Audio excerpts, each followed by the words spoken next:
हमारी प्रवचन प्रारंभ। संतप्त मानस शांत हों, जिनके गुणों के गान में वे वर्धमान महान जिन विचरे हमारे ध्यान। समय सार की टीका आत्मख्याति, उसके मंगलाचरण के उपरांत अब आचार्य देव स्वयं प्राकृत भाषा का जो मंगलाचरण है कुंद देव का, उसकी चर्चा करते हैं। अमृत चंद्राचार्य देव इस गाथा की उत्थानिका लिखते हैं, अथ सूत्रावतारा, अब सूत्र का अवतरण होता है। डॉक्टर सुदीप ने कल बताया था सूत्र की व्याख्या वगैरह।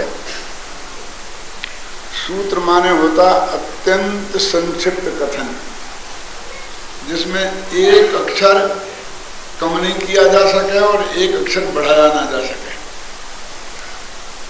ऐसा उदाहरण आता है शास्त्रों में कि आचार्य यदि कोई सूत्र लिख रहे हैं और उसमें कोई ऐसा प्रयोग मिल जाए कि एक अक्षर कम से काम चल सकता है,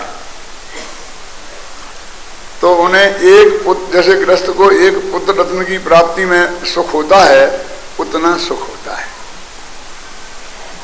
माने संक्षिप्तता का उसमें इतना अधिक महत्व है। वो क्यों है?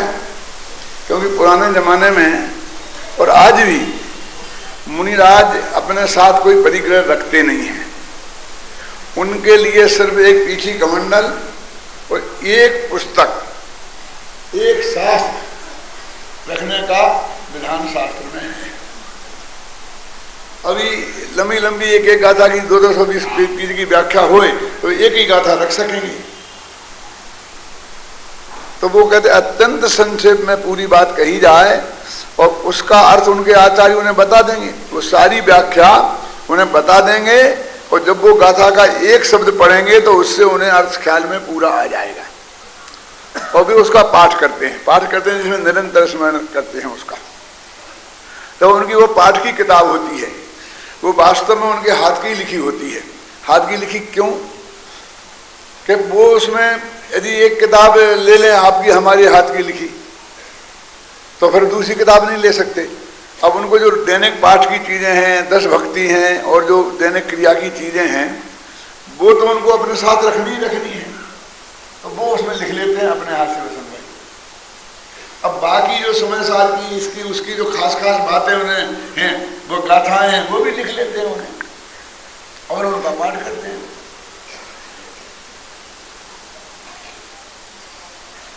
इसलिए एक तो सूत्र, अब सूत्र शब्द जितने भी हैं संस्कृत भाषा में वो सब गद्य में है, और पद्य में जो रचनाएं होती हैं उन्हें सूत्र नहीं कहते हैं। और वो इसलिए कि पद्य में छंद के अनुरोध से एक आध दो अक्षर कम ज्यादा करना पड़ते हैं, नहीं तो छंद भंग होता है। वो जो मैंने बताया कि एक अक्षर कम हो जाए तो पुत्र के सुख की प्राप्ति हो, तो वो उतना सुख नहीं होने मिलेगा, क्योंकि छंद के अनुरोध से कहीं कोई शब्द भर्ती का भी आता है और कहीं शब्द का छोड़ना भी पड़ता है ना।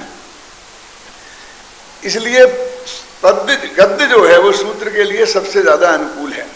ये व्याकरण के सूत्र हैं, न्याय के सूत्र हैं, ये सब बिल्कुल संस्कृत में और गद्य में है। पद्य में अलंकार और न मालूम कितने झगड़े होते हैं, और गद्य में वो कोई झगड़ा नहीं होता, खासकर न्याय के व्याकरण के सूत्रों में, क्योंकि उनको तो महत्वपूर्ण बात कम से कम शब्दों में कहना है। तत्वा सूत्र की जो सर्वासिद्धि नामक टीकाएं हैं, उनमें इस बात पर गंभीरता से विचार किया है कि ये जो वर्णन है, ये ऐसा संसारणा बीच में क्यों डाल दिया? संसारणा त्रिस स्थावरा क्यों? समनस का मनस का संगी और असंगी भी संसारी हैं और त्रिस स्थावर भी संसारी हैं, तो बीच में क्यों डाल दिया? तो उन्होंने लिखा मध्य दीपक है। देहली पे दीपक रख दो तो घर में भी उजेला होता है और बाहर भी उजेला होता है, और कंजूस लोग इसका खूब प्रयोग करते हैं, घबराना नहीं। अपने लेटरिन बाथरूम बगल बगल में होते हैं ना पुराने जमाने में, तो अब तो एक ही होने लगे। तो उसके बीच में एक ऐसा आला रखते थे और एक लट्टू लगा दिया और दोनों का काम चल गया। बोलो अभिनंदन सारी सच्ची के झूठी। इन लोगों की ये दशा होती है। आचार्य भी शब्दों के प्रयोग में बहुत लोभी है। संसार ना 2 दफे कहना पड़े उन्हें बर्दाश्त नहीं है, तो उन्होंने कहा तुम पीछे भी लगा लेना और आधे भी लगा लेना, मध्य दीपक है। माने किस तरह वो बचाते हैं शब्दों को। ऐसे बहुत से प्रयोग हैं, मैं उसमें लंबाना नहीं चाहता हूं यहां बात को।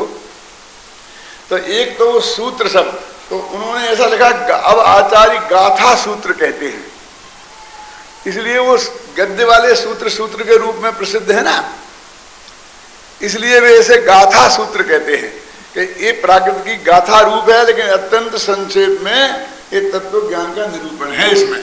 तो अत्यंत संक्षेप में निरूपण है, इस अर्थ में वो सूत्र हैं। और चूंकि पद्य है तो गाथा एक छंद का नाम है। संस्कृत में एक आर्या छंद होता है और प्राकृत में गाथा, दोनों एक ही है।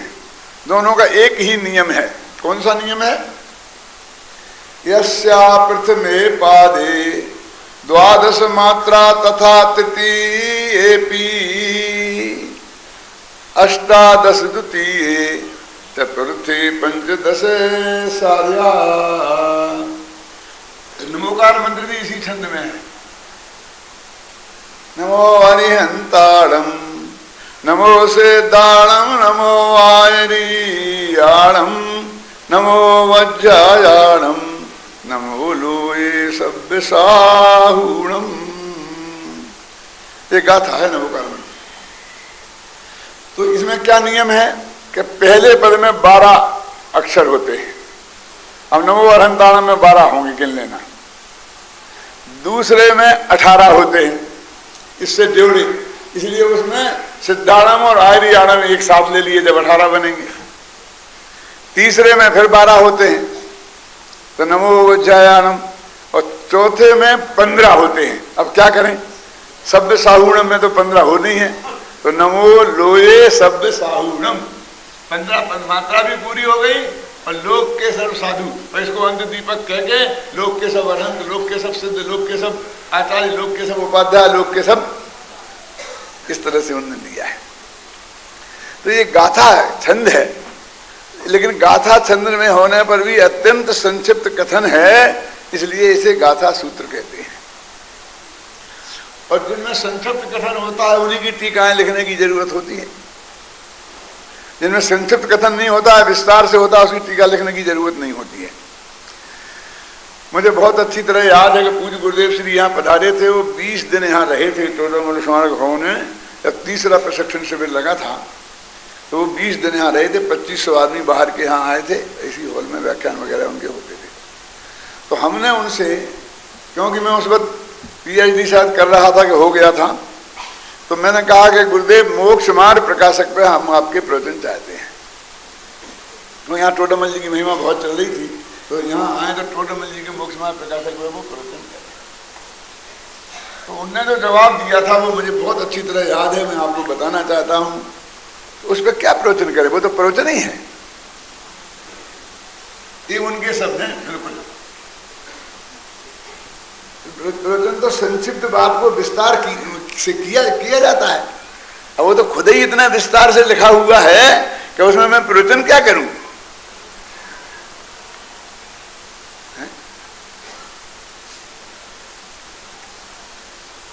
फिर दूसरी दफा जब कोटा में शिविर था तब पधारे थे, तो यहां भी आए थे, वहां भी। तो उन्होंने कहा महाराज हम तो क्रमबद्ध पर्याय पर आपसे सुनना चाहते हैं।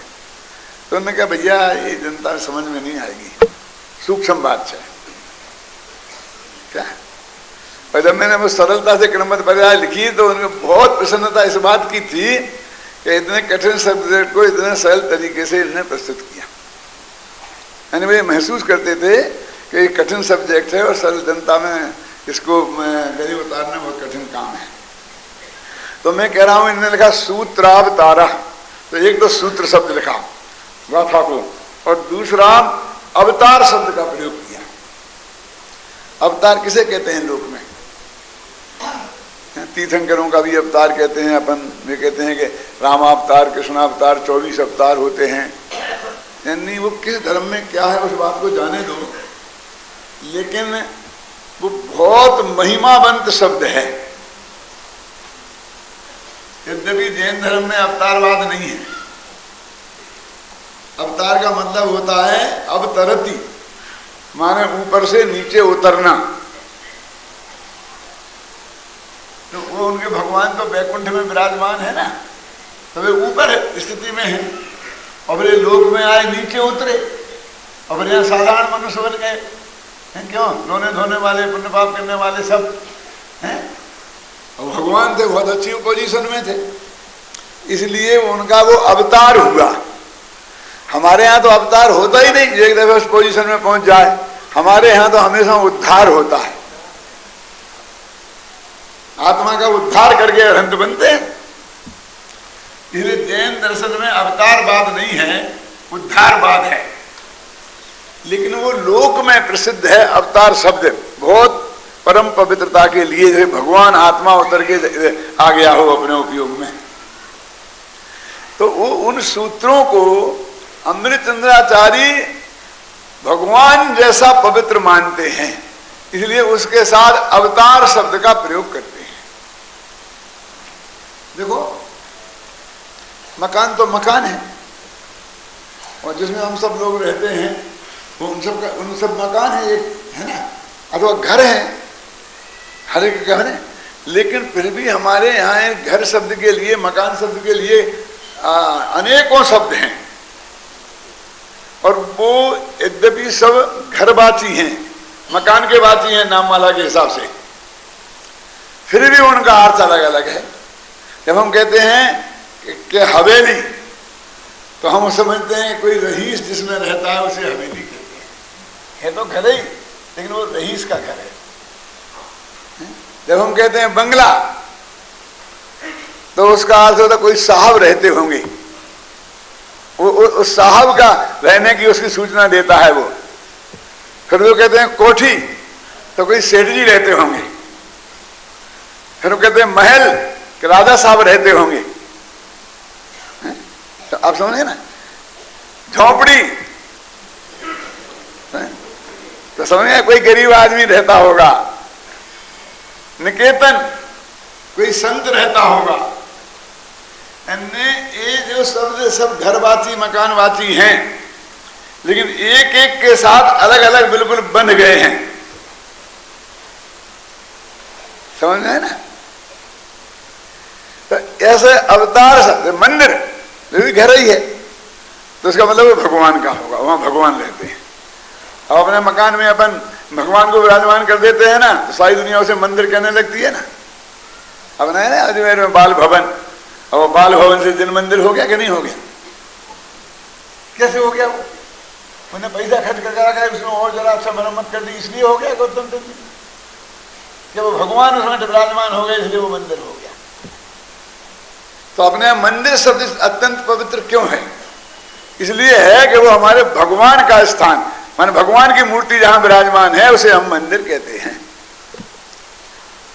तो ऐसे ही अवतरण शब्द लोक में बहुत महान आत्मा, समझ ले, परम शुद्ध परम पवित्र आत्मा, मैं जगत का कर्ता हरता तो नहीं कहना चाहता, ऐसे आत्मा के अवतरण को, और वो जगत के कल्याण के लिए अवतरण करता है। यदा यदा ही धर्मस्य ग्लानिर्भवति भारत, हे अर्जुन, जब जब इस जगत में संकट खड़ा होता है, तो संकट को दूर करने के लिए मैं अवतार लेता हूं। कल तुलसीदास जी ने लिखा, जब जब हो ये धर्म की हानि, और बहुत लिखा है। तो वो कहते हैं कि ये जो समयसार नामक ग्रंथादिराज है, वो हमारे सर्व संकटों को दूर करने वाला है, इसलिए ये अवतार है। इससे हमारा जो अनंत दुख है वो मिट जाने वाले हैं। वो अवतारी पुरुष आता है ना, तो दुनिया के जितने संकट है उन सबको ठीक ठाक कर देता है ना, फिर चला जाता है। तो ये समय सार हमारी बुद्धि में अवतरण करे, अवतार लेवे, तो हमारे सारे संकट दूर हो सकते हैं। ये बात बताने के लिए उन्होंने इसमें सूत्र और अवतार इन दो शब्दों का प्रयोग किया। अब गाथा चलती है ऐसा ना कह के, ये चलती है, चलती में क्या दम है? चलती तो गाय भैंस भी है, चलने में क्या है? गाथा चलती थोड़ी है।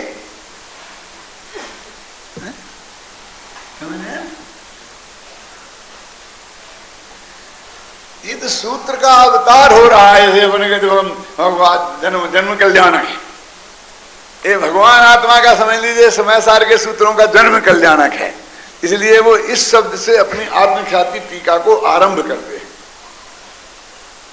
पहला वाक्य आत्मख्याति टीका का, तो मंगलाचरण के कलश हैं 3, तो टीका तो गद्य की होती है मुख्य रूप से। तो पहला वाक्य है वो इन शब्दों से वो शुरू करते हैं। गाथा पढ़ते हैं अपन। बंदितु शब्द सिद्धि ध्रुव मचल मणो वयम गयम पत्ते,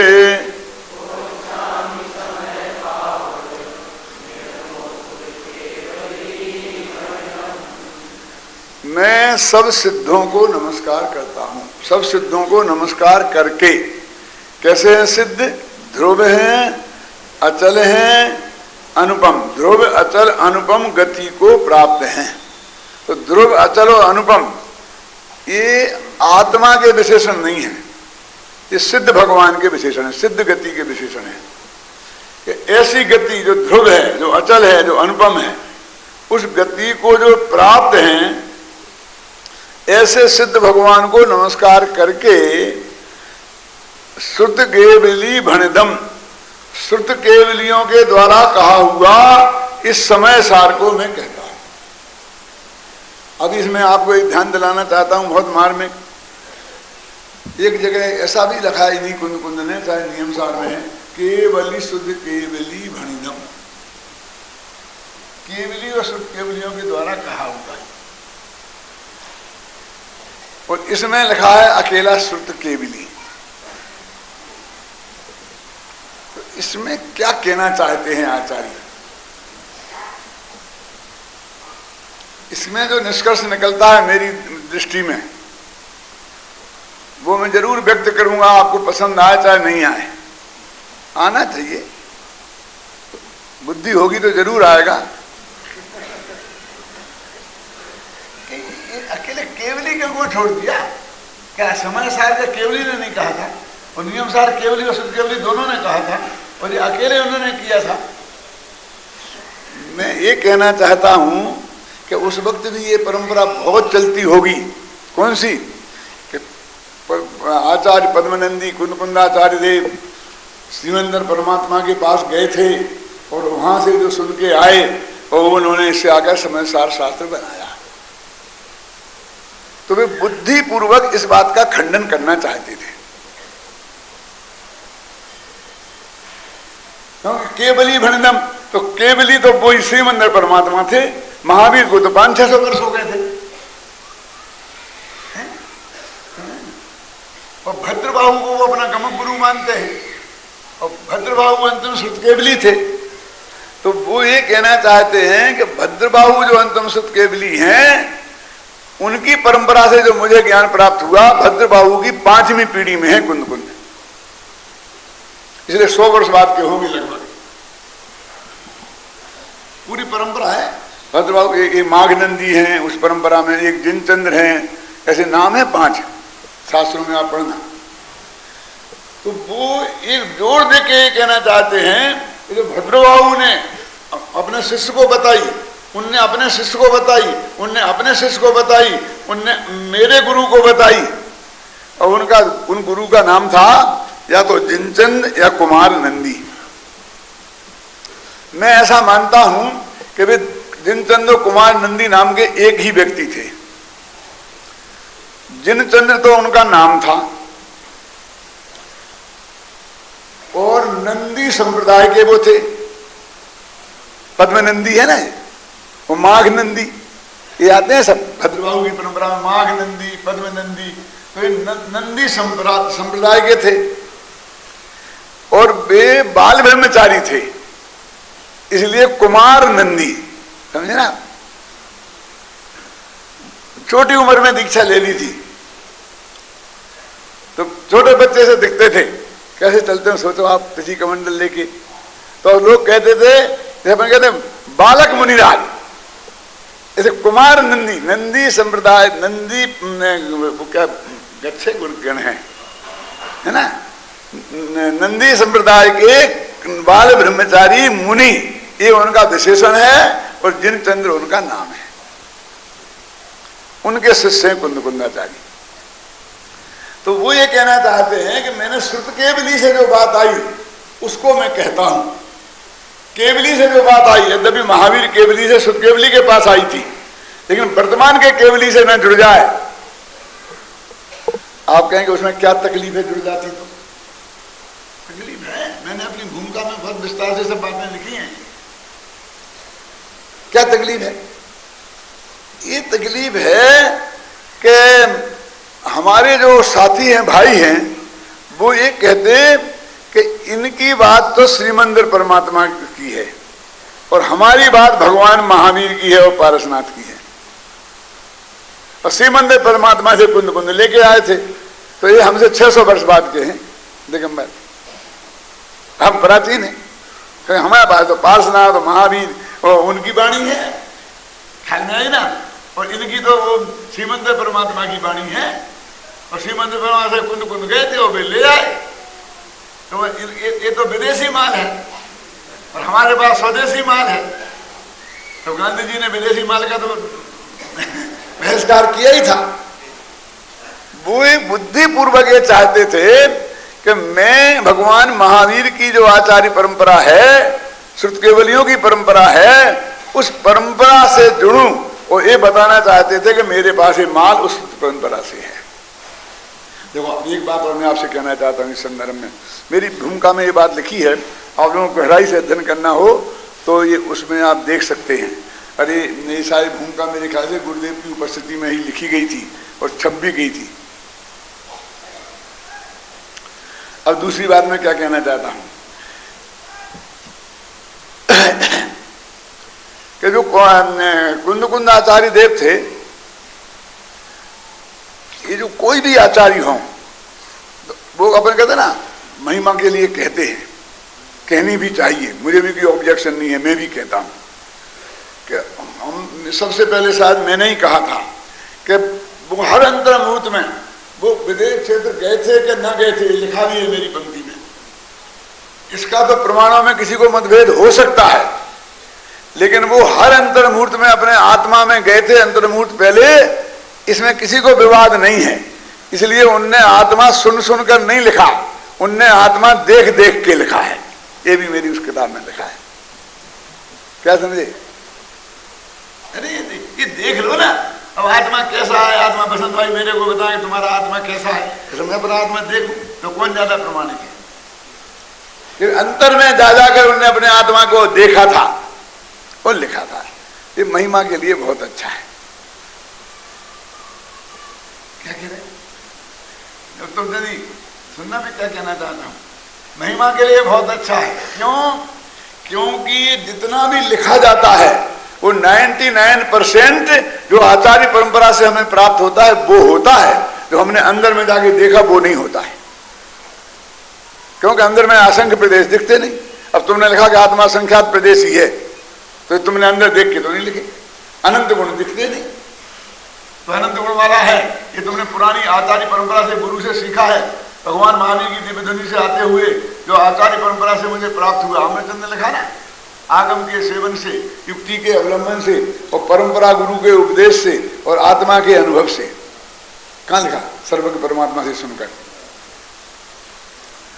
जो शास्त्र में आता आगम, जो महावीर से चला आ रहा था, उसके सेवन से, युक्ति के अवलंबन से, और परंपरा गुरु के उपदेश, महावीर से लेके आते जो परंपरा चली आई थी, उसने हमारे गुरु पर्यंत अविच्छिन्न जो परंपरा चली आई, मेरा सारा ज्ञान मैंने उससे प्राप्त किया है। और प्रमाणिकता का आधार वो है, प्रमाणिकता का आधार हम श्रीबंद परमात्मा से सुन के आए हैं, ये कभी नहीं हो सकता। क्यों नहीं हो सकता?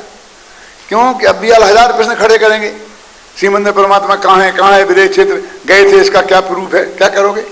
महावीर तो हैं सिद्ध, गौतम स्वामी हैं, गणधर हैं, परंपरा से होते आए हैं, शास्त्र हैं, ये सब हमारे पास प्रूफ है। और उसके लिए तुम अपने मुंह से मियाँ मिट्टू बनते रहो।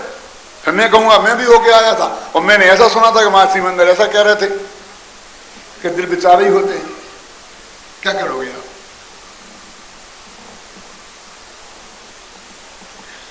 दूसरी बात, ये सिद्ध है कहीं आपके पास कि समय साल लिखने के बाद गए थे वे विदेश क्षेत्र के पहले गए थे? नहीं गए थे की बात में करते ही नहीं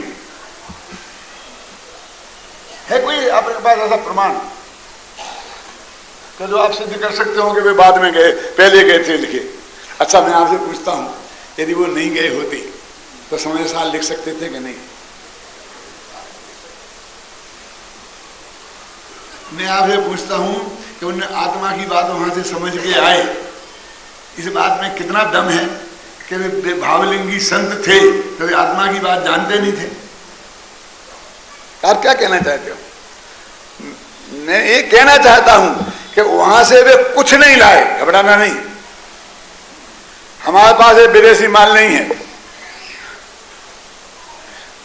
क्योंकि वो जिस छठवें सातवें गुणस्थान की भूमिका में वहां गए थे तो लौट के आए उसी भूमिका में आए, एक क्लास आगे बढ़ के नहीं आए। यहां छठवीं पास गए थे और वहां सातवीं पास करके आए थे, ऐसा नहीं है। यहां से गए थे तभी वो छठवीं सातवें गुणस्थान में थे और लौट के आए तभी वो छठवें सातवें गुणस्थान में थी। तुम तो नहीं बोलो, सोचना सब, कैसेट को बार बार सुनना, सोचना, पड़ोसी के भड़काने से नहीं भड़कना, अपने दिमाग से काम लेना, तो सब समझ में आएगा।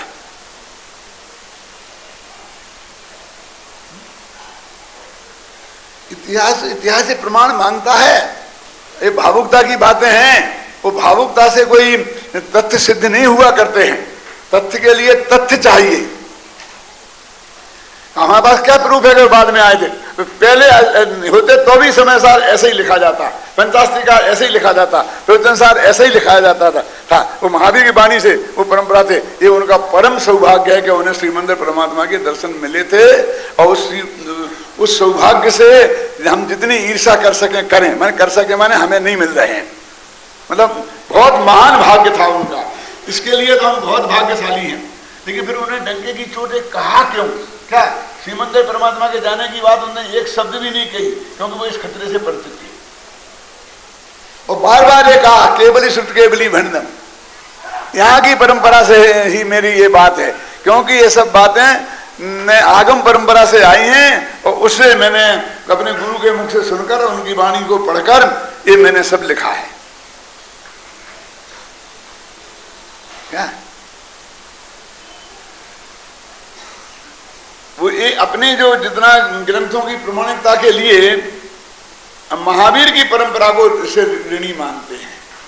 क्यों भाई साहब? यदि वैसा मान लेते डॉक्टर साहब किरण भाई तो क्या नुकसान था? हाँ, बहुत बड़ा नुकसान था। फिर कहते भैया कौन कौन गए थे? अमरचंद गए थे कि नहीं? एक तरफ रखो। बुद्धबली गए थे कि नहीं? खत्म, ये नहीं करो। मतलब फिर प्रमाणिकता श्री मंदिर के आधार पर खड़ी होते ही जो वहां गया था वो प्रमाणिक रह जाता और बाकी हमारे आचार्य सब अप्रमाणिक हो जाते।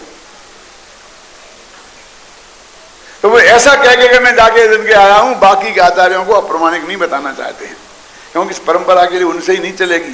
सारे द्वादशांग वाणी में बहुत से आचार्यों का बहुत अभूतपूर्व योगदान है। समंत भद्राचार्य जैसे आचार्य दिग्गज आचार्य हुए हैं। मैं अकेला सील सिक्का उसने कही थी, इससे नहीं चल लिखा जाता है। जिनवाणी में मैं लिखूंगा तो मुझे आचार्य परंपरा से सिद्ध करके बताना पड़ेगा कि मैंने लिखा है। उनने कही थी, सुदीप जी ने कही थी, प्रदीप जी ने कही थी, ऐसे नहीं चलेगा।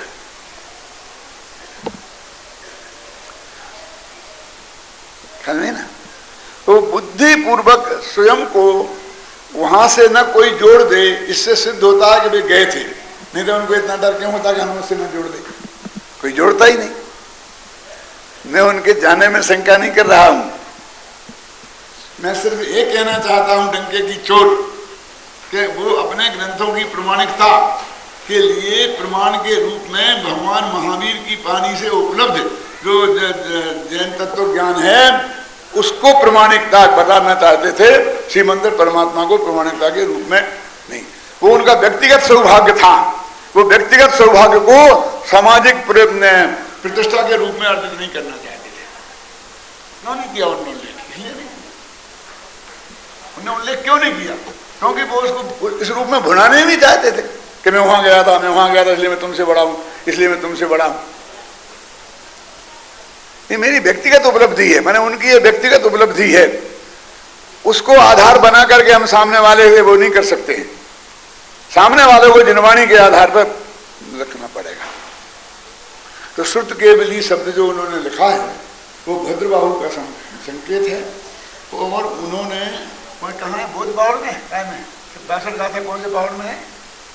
बोध बावड़ है, उसमें लिखा है भद्रबाहु मेरे गमक गुरु हैं। अष्टपहाड़ में है ना, तो वो बोध पहाड़ का ना, मैं बोल रहा हूँ बोध पहाड़ में 22 गाथाएं कितनी हैं कि 62 गाथा उसमें है कि मैं गमक गुरु भद्रबाहु का शिष्य हूं। अब गमक गुरु माने क्या? उनमें 5 पीढ़ी का फर्क है, सीधे शिष्य तो हो ही नहीं सकते थे। तो मैं उनके शिष्यों के शिष्यों के शिष्यों का शिष्य हूं, इसलिए वे मेरे गमक गुरु हैं। मेरे गुरु के गुरु के गुरु के गुरु है ना, इसलिए मेरे गमक गुरु हैं। हमारे विद्यार्थी कह सकते हैं कि नहीं कह सकते हैं कि कान्जी स्वामी हमारे गमक गुरु हैं? क्यों? विवेक, ये काम विवेक का है ना कि कान्जी स्वामी ने जिन लोगों को पढ़ाया उनने हमें पढ़ाया, इसलिए वो हमारे गमक गुरु। तो उन्होंने अपने को भद्रबाहु का गमक गुरु कहा। यानी ऐसे प्रमाण बहुत बुद्धिपूर्वक छोड़े जिससे ये सिद्ध हो कि मैं भगवान महावीर की परंपरा का आचार्य हूं, उन्हीं के आधार मैंने ये सब बातें लिखी हैं।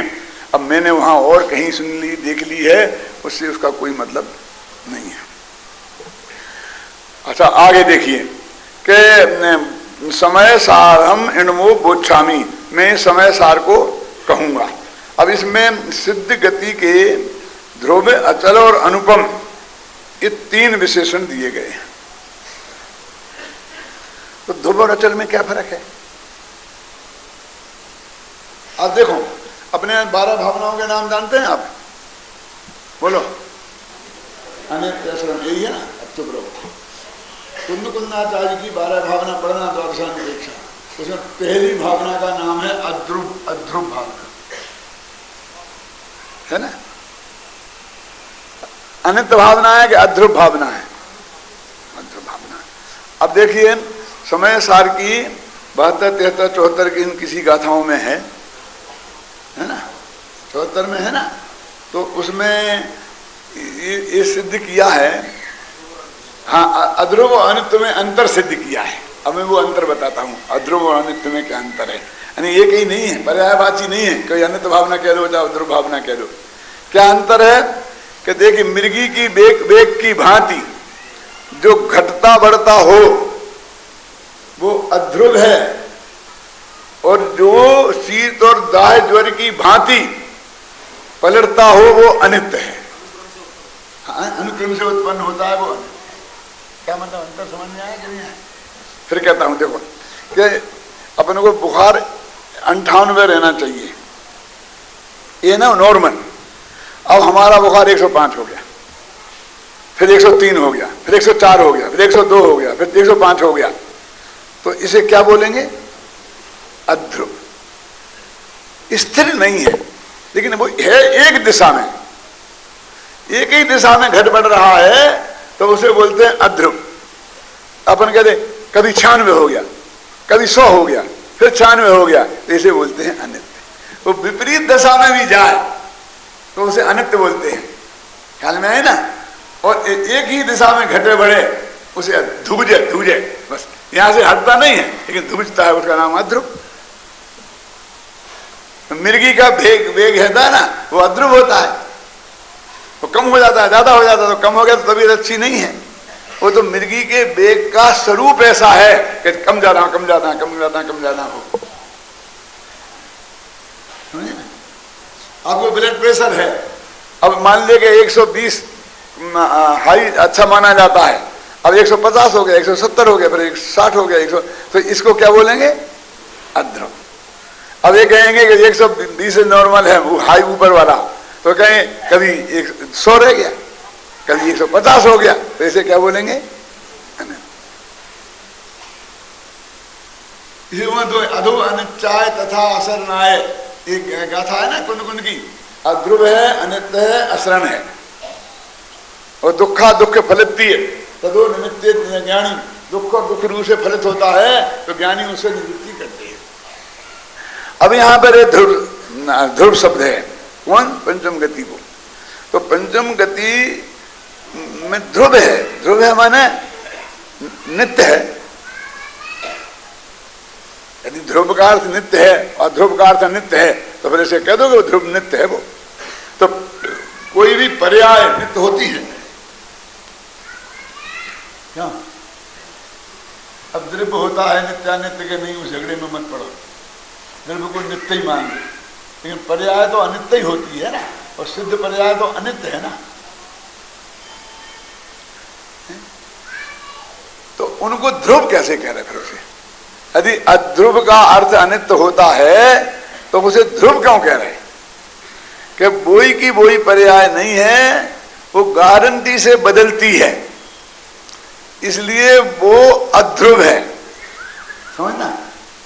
लेकिन बदल के फिर भी वैसी की वैसी होती है, इसलिए वो ध्रुव है। पर्याय की बात है, ध्रुव की बात नहीं है। ध्रुव तो अनाथकालीन ध्रुव है, द्रव्य की ध्रुवता की बात नहीं है यहां। इसके लिए मैं ऐसा उदाहरण देता हूं कि अभी अपन सब लोग बाहर जूते खोल के चप्पल खोल के आए हैं, समझे ना। अब मैंने एक चप्पल पहनी थी बाटा की, अरे वही नंबर था, वही कलर था, वही सब था, लेकिन 2 महीने पहले पहनी थी, और आप आज पहन के आए उसी नंबर की, उसी कलर की, और बगल बगल में दोनों ने उतार दी। अब मैं यहां से गया और आपकी चप्पल पहन के चला गया, तो आप यहाँ बदल गई। क्यों? अब मैंने लागे फिर उतारी, तो सब कहाँ देते? वही है, वही कंपनी की, वही। अरे साहब ये पुरानी है, ये नई है। तो नई पुरानी भेद हो तो बदलना मानते हैं। अब मान लो हम दोनों जने एक साथ ही आज ही नई चप्पल पहन के आए और सीधे मंदिर में ही आए और वही नंबर की उतार दी। अब मैं आपको कोई चिन्ह बनाया नहीं, अब नक्की नहीं कर सकते कौन किसकी है, बोलो क्या करोगे? अब मैंने बदल ली, वो बदल गई, मैंने पहन ली एक चप्पल, एक आपने पहन ली। अब केवली से पूछो कि बदली कि नहीं बदली? क्यों? हम तो बदली हुई नहीं मानेंगे उसे।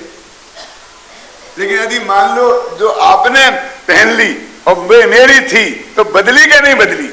तो जैसी की वैसी रहे तो उसे लोग में नई बदली भी कहते हैं, जबकि वो बदली है।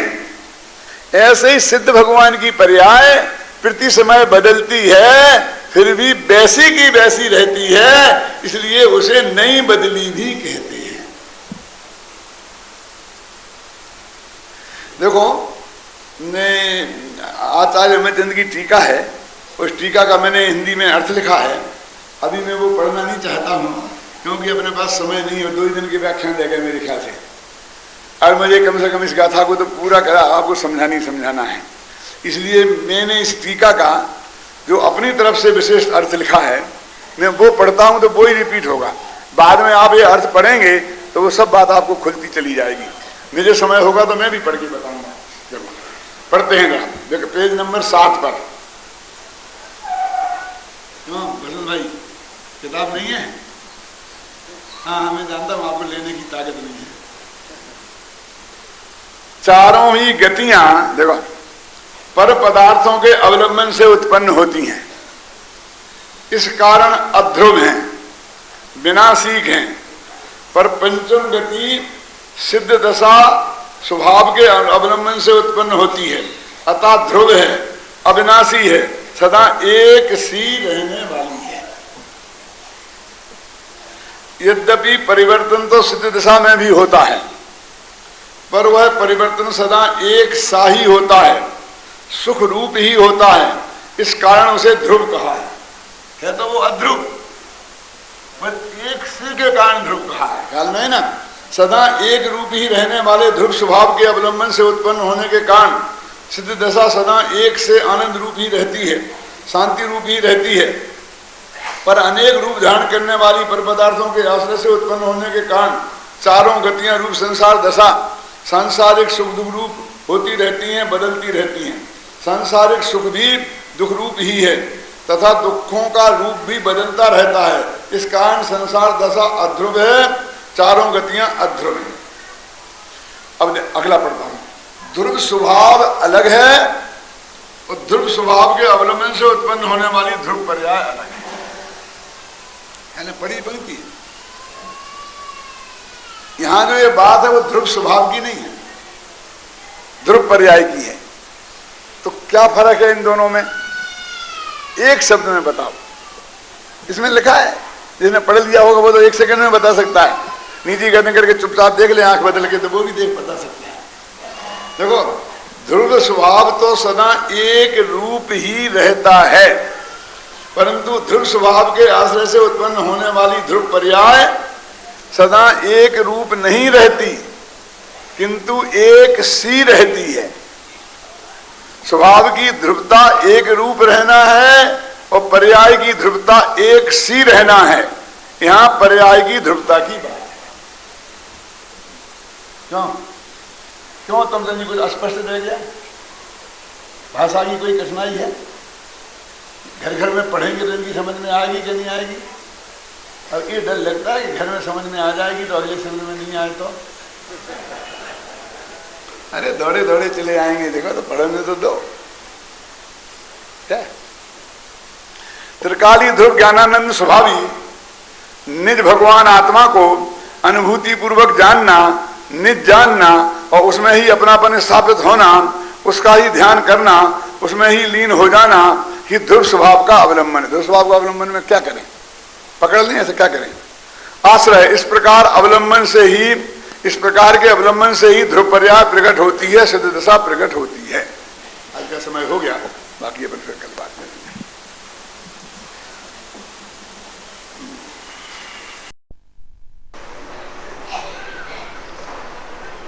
संतप्त मानस शांत हों, जिनके गुणों के गान में वे वर्धमान महान दिन बिचरे हमारे ध्यान।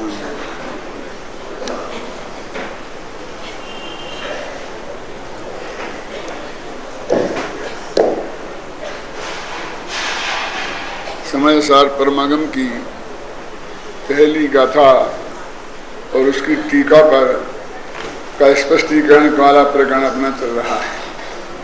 क्योंकि यहाँ पंचम गति को, मन सिद्ध दशा को ध्रुव, अचल, अनुपम कहा गया है। जयसेनाचार्य की टीका में अचल की जगह अमल विशेषण है। ध्रुव, अमल और अनुपम इन विशेषणों से युक्त सिद्ध गति को की बात की है। आप जानते हैं कि अचल और अमल, एक आचार्य कहते हैं अचल, दूसरे आचार्य कहते हैं अमल। क्या फर्क है अचल और अमल में? अरहंत भगवान अमल तो हैं पर अचल नहीं है, और सिद्ध भगवान अमल भी हैं और अचल भी हैं। द्रव्य कर्म, भाव कर्म और नो कर्म से रहित अवस्था, द्रव्य कर्म खासकर भाव कर्म से रहित अवस्था, मोह राग द्वेष के भावों से रहित अवस्था, उसका नाम है अमल। लेकिन उनका विहार होता है ना, अनंत भगवान का विहार होता है ना, जगह जगह जाते हैं, तो वे अचल नहीं है। और सिद्ध भगवान एक जगह रुके तो बस रुके अनंत काल तक के लिए, तो इसलिए वो अचल भी है और अमल भी है। इस तरह अपने चार विशेषण हो गए, तीन की जगह चार हो गए। एक ध्रुव है ना, दूसरा अचल, अमल और अनुपम, ऐसी ये सिद्ध दशा है। ध्रुव के बारे में अपन ने कल विस्तार से चर्चा की थी कि ध्रुवता दो प्रकार की होती है, एक द्रव्य संबंधी और एक पर्याय संबंधी। द्रव्य संबंधी ध्रुवता तो अनादि से लेकर अनंत काल तक प्रत्येक जीव में रहती है। निगोद में भी ध्रुव ही था ना, आत्मा तो अध्रुव थोड़ी था, ना? लेकिन पर्याय की ध्रुवता सिद्ध दशा प्रकट होने पर होती है। तो इन दोनों ध्रुवता में अंतर क्या रहा कि वो ध्रुवता तो एक है और ये ध्रुवता एक सी के अर्थ में है। हर सिद्ध पर्याय जो निकलेगी वो भविष्य में वैसी की वैसी निकलेगी, इसलिए उसे एक सी के अर्थ में हम ध्रुव कहते हैं। वो पलटेगी नहीं, वो पर्याय नित्य है ऐसा नहीं समझना। उस पर्याय से भी जुदे हम आत्मा को देखेंगे तो उस आत्मा को नित्य कहेंगे, ध्रुव कहेंगे, लेकिन यहां तो उस पर्याय वाले ध्रुव की बात कर रहे हैं। कौन सा? कि जो गारंटी से निरंतर बदलती है, इस अर्थ में अध्रुव है। अब उसी में दूसरी अपेक्षा लगाई क्या कि वो पलटती तो है लेकिन पलट करके उससे 19वीं 20वीं 21वीं नहीं होती, वैसी की वैसी होती है। ये अपेक्षा भी निर्वाणी में लगती है और कुंदकुंदाचार्य ने ये अपेक्षा यहां लगाई है। ये वास्तव में व्यवहार अपेक्षा है। वास्तव में तो कोई भी पर्याय हो, पर्याय का स्वभाव तो पलटना है, द्रव्य का स्वभाव नहीं पलटना है। अब ये देखना, अपने यहाँ बहुत भाषा का भ्रम चलता है। थोड़ा स्पष्टीकरण करता हूं मैं बसंत भाई। जो ऐसा कहा जाता है कि द्रव्य नहीं पलटता है और पर्याय पलटती है, ये द्रव्यार्थिक नय और पर्यायार्थिक नय के द्रव्य और पर्याय की बात है। और एक और द्रव्य होता है जिसे प्रमाण का द्रव्य बोलते हैं, उसमें ऐसा कहा जाता है कि पर्याय अपेक्षा द्रव्य पलटता है और द्रव्य अपेक्षा द्रव्य नहीं पलटता है। ये भी दिनागम का प्रतिपादन है, पर ऐसा थोड़ी है कि जो प्रमाण का कथन है वो प्रमाण नहीं है, अप्रमाण है।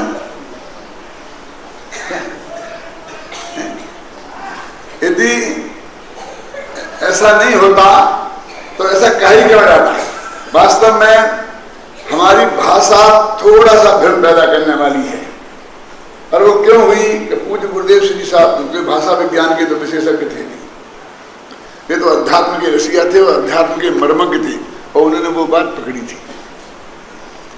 इसलिए वो ऐसा पर्याय पलटती है। अरे भाई साहब, वाक्य ही गलत है। पलटने का नाम पर्याय है, फिर पर्याय पलटती है। पर्याय कहा तो पलटना तो आ ही गया उसमें।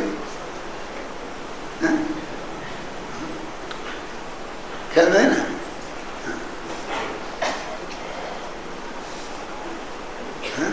तो समझे ना, पर्याय में पर्याय माने पलटना माने पर्याय, पर्याय और पलटना पर्यायवाची है और नहीं पलटना और दृढ़ पर्यायवाची है। तो दृढ़ नहीं पलटता है और पर्याय पलटती है। तो वास्तविक भाषा क्या है आगम की कि द्रव्य दृष्टि से नहीं पलटता है और पर्याय दृष्टि से पलट रही। दृष्टि वो द्रव्य दृष्टि वाली दृष्टि नहीं, ये दृष्टि द्रव्यार्थिक नय से और पर्यायार्थिक नय से की वाली दृष्टि है। देखो एक बात मैं आपको बताता हूं, जो मुमुक्षु है जरा पुराने सफेद बाल वाले जिन्हें गुरुदेव श्री के दर्शन किए हैं उनकी बात करता हूं मैं। अपने यहाँ पहले निमित्त उपादान जब पढ़ाया जाता था तो उसमें एक भाषा चलती थी, जिन्हें थोड़ी बहुत याद हो, छाबड़ा जी को होगी, अनंतर पूर्व क्षणवर्ती पर्याय का व्यय, ये उपादान नंबर एक, क्षणिक उपादान नंबर 1 ऐसा है। और है ना, अनंतर उत्तरवर्ती पर्याय का उत्पाद और फिर बारह तत्समय की योग्यता वो दूसरा। लेकिन फूलचंदी सिद्धांत शास्त्री ने जैन तत्व मीमांसा में और खानिया तत्व चर्चा में जिसकी प्रशंसा गुरुदेव करते थकते नहीं थे दोनों किताबों की, और वो गुरुदेव के सामने पहले पढ़ी गई थी, बाद में प्रकाशित हुई।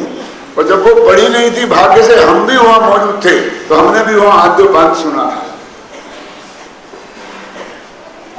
पहले गुरुदेव के पास पढ़ी गई जैन तत्व मीमांसा, फिर विद्वत परिषद में पढ़ी गई बीना में, हम उस वहां भी उपस्थित थे।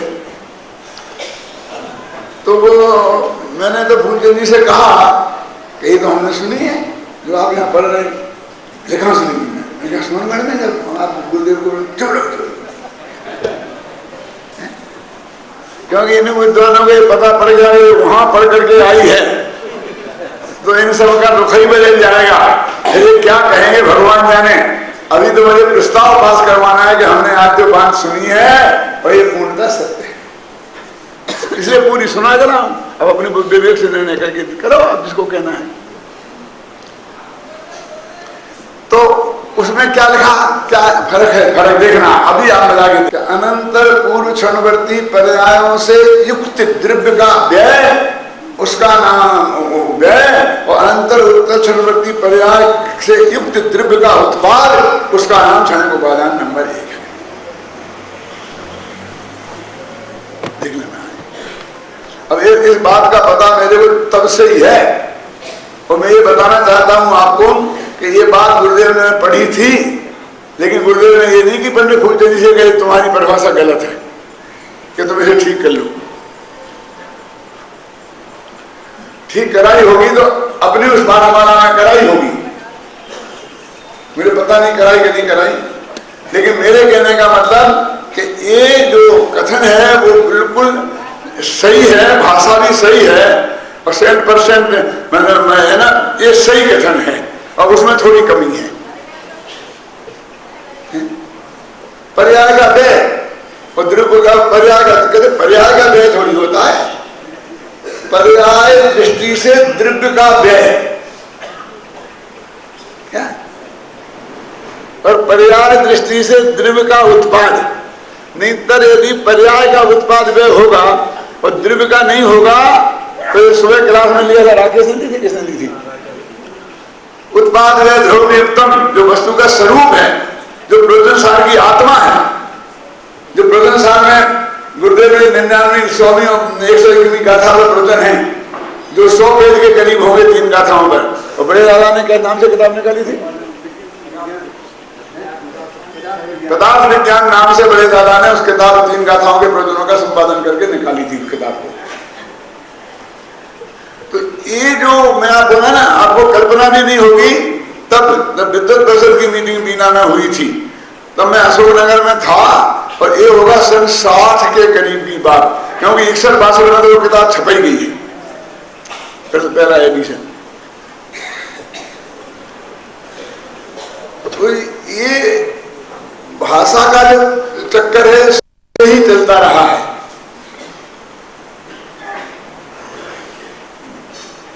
जैसे निमित्त की परिभाषा के, जो कार्य की उत्पत्ति का कारण तो ना हो, लेकिन कार्य के होने में अनुकूलता का आरोप जिस पर आ सके, उसको निमित्त कहते हैं। मुझे बताइए हमें कहाँ लिखी है आरोप, आरोप वाला शब्द कहाँ से आया है? सत्य है, ये नहीं कह रहा मैं सत्य नहीं है, लेकिन हमको वो आचार्य की परिभाषा में मिलना चाहिए ना। क्या वो आरोपित कथन है, ये बात सही है, परमार्थ कथन नहीं है, लेकिन वो आरोप हमें उस परिभाषा में मिलना चाहिए ना, क्यों? तो ये जो पंडित फूलचंद जी ने किया, वो अर्थशास्त्री वगैरह ग्रंथों में उस आधार पर ये किया, उनमें है परिभाषा जो जो मूल न्याय के ग्रंथ हैं। अब आपको कोई ध्यान तो देता नहीं। ये बालबोध पाठमालाएं जो मैंने लिखी इसमें तत्व ज्ञान पाठमालाओं में, जहाँ भी निमित्त उपादान का प्रकरण में लिखा वहाँ मैंने भी, मेरे निमित्त उपादान की किताब में भी मैंने वो ये बात, वही परिभाषा दी है, वो युक्त से युक्त द्रव्य। और वो किताबें गुरुदेव के सामने पढ़ी जा करके छपी थी और वो किताब भी। मैं ये कहना चाहता हूँ गुरुदेव को वो मान्य है। अब आज हम वही बात को कहते हैं तो हम बस वो पर्याय को शामिल करने वाले और न मालूम क्या क्या हो जाते हैं, और हमको कहाँ कहाँ जगह मिलेगी और कहाँ कहाँ नहीं मिलेगी, वो सारा लोगों के केवल ज्ञान में झलक जाता है।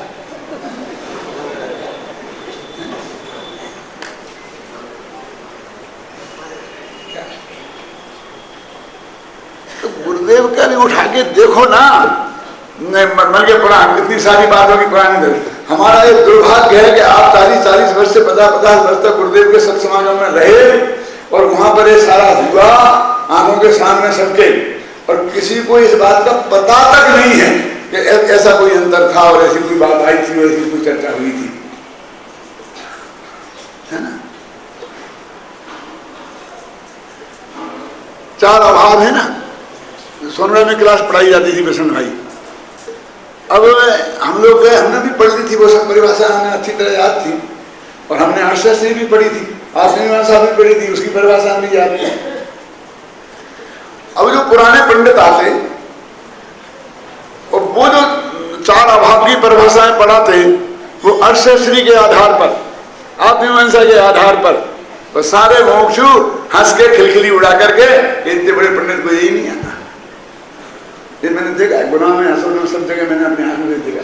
मैंने समझाया कैसे पागल हो तुम लोग, ये शास्त्र में ये परिभाषा है, ये समंतवत्र की परिभाषा है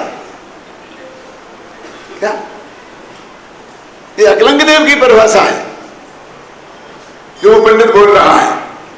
अब क्या हुआ हमारे मोक्षों में कि वहां जो परिभाषा लिखी और रटाई गई वो भी कोई गलत नहीं है, मैं आपको बताऊं ना, लेकिन शब्दावली में फर्क होता है ना। तो उसमें जो वहां रटाई गई प्राग भाव की, प्रध्वंसा भाव की, ख्याल में है ना, बस वो मुड़े घोषित, भाग्य से मैं मुड़े घोषित इसलिए नहीं हुआ कि मेरे को दोनों आती थी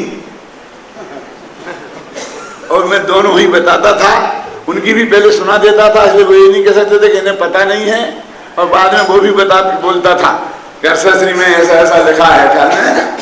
अब उसमें भी वही चक्कर है कि अनंत कहता है पर्याय, प्राग भाव, प्रध्वंसा भाव, उनकी सब परिभाषा लिखी है। अब उसमें झगड़ा क्या पड़ता, प्राग अभाव और प्रध्वंस अभाव। वो कहते हैं वर्तमान पर्याय का पूर्व पर्याय में नहीं होना, कि पूर्व पर्याय का वर्तमान पर्याय में नहीं होना प्राग भाव है, और भविष्य की पर्याय का वर्तमान पर्याय में नहीं होना वो प्रध्वंस भाव है। अरे भाई हमारा उद्देश्य तो वर्तमान पर्याय की बात है, वर्तमान की बात है। तो वर्तमान में जो पर्याय है उसका सद्भाव है, और बाकी की पर्यायों का, भूतकाल की पर्यायों का वो पहले अभाव है। उन्हें पहले उनका सद्भाव था, उन पर्यायों का, भूतकाल की पर्यायों का वर्तमान की पर्याय में अभाव है। मैं इसलिए बोलता हूं कि ये जो हमारी भाषागत कमजोरियों के कारण जो चक्कर खड़ा हुआ, और उससे मुमुक्षुओं का बहुत बड़ा विरोध खड़ा हुआ, क्योंकि उन पंडित को आप अपमानित कर देंगे जो समाज में प्रतिष्ठित हैं और आचार्य के अनुसार परिभाषा बोल रहे हैं, और तुम उनको अपनी सभा में, गोष्ठी में मखौल उड़ा दोगे। बेबी आखिर वितराग तो है नहीं, वे अखबार में, समाज में आपकी उड़ाएंगे, होगी दमादम दमादम।